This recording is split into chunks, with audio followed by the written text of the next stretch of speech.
Мы постоянно ссоримся с мужем. На это часто жалуются мне женщины. Вот мы живем, ругаемся как кошка с собакой, мы друг друга не понимаем. Он меня не слышит, он не понимает, он не согласен быть таким, как я хочу. Глобально это звучит так. Поговорим про это в этом видео. Я Корнеева Наталья, психолог, вы на канале про отношения. Итак, здесь очень важно заметить, первое, а как давно вы вместе, если у вас есть такая проблема? Потому что если люди изначально очень много ссорятся в самом начале отношений, то, как правило, их отношения не продлятся долго. Если вы живете уже достаточно долго, например, больше 10 лет, и начали часто ссориться, то первое, я вас поздравляю, это нормально.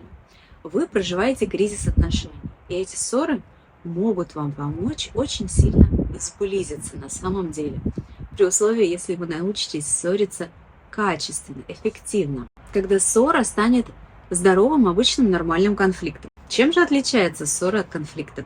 Ссора – это когда вы друг друга обвиняете, когда вы на эмоциях выливаете эти эмоции на партнера, когда вы ругаетесь, значит, обзываете, может быть, друг друга, начинаете друг друга подкалывать. И знаете, вот это вечное а ты вот так сделал. И перечисляются все, что было плохо сделано, неверно до этого. Верный здоровый конфликт же – это противодействие ваших точек зрения или ваших желаний, противодействие вашего мнения. Здесь очень важно уметь договариваться. Иногда искать компромисс. Я знаю, что очень многие люди не любят слово компромисс и считают, что в итоге компромисса ни одна из сторон не получает то, что хочет.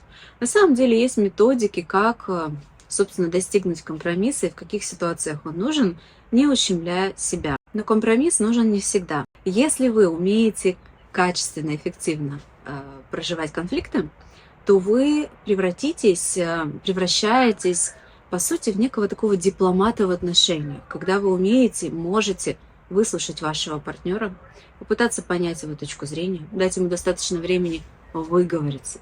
В ответ получить то же самое, высказать свою точку зрения, выговориться, быть услышанной. И дальше, вы знаете, часть проблем пропадает сами собой только от этого. Потому что очень часто конфликт перерастает в банальные бытовые ссоры всего лишь потому, что партнеры не чувствуют, что их слушают, что их слышат. Когда мы не чувствуем, что нас слышат, нам интуитивно хочется начать повышать голос. Ведь что такое кричащий человек? Это человек, которому кажется, что его не слышат. И тогда он интуитивно начинает повышать голос, чтобы его услышали. Поэтому рекомендация в этом коротком видео, основная, главная, это дайте возможность вашему партнеру выговориться. Дайте ему чувство, что вы его слышите, что он услышал.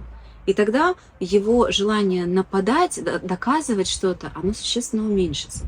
Ну а если вы хотите научиться грациозно и красиво проживать конфликты в отношениях и извлекать из них много пользы, чтобы конфликты в итоге вас сближали, а не отдаляли друг от друга, то вы можете пройти мои курсы по отношениям. И самое главное, прямо сейчас можете забрать первую ступень совершенно бесплатно, просто зарегистрировавшись и начать сразу смотреть видео обучающие. Ссылка на этот курс внизу под описанием. Пока еще есть эта возможность, забирайте. Я не знаю, как долго этот курс, первая ступень, будет открыт бесплатно.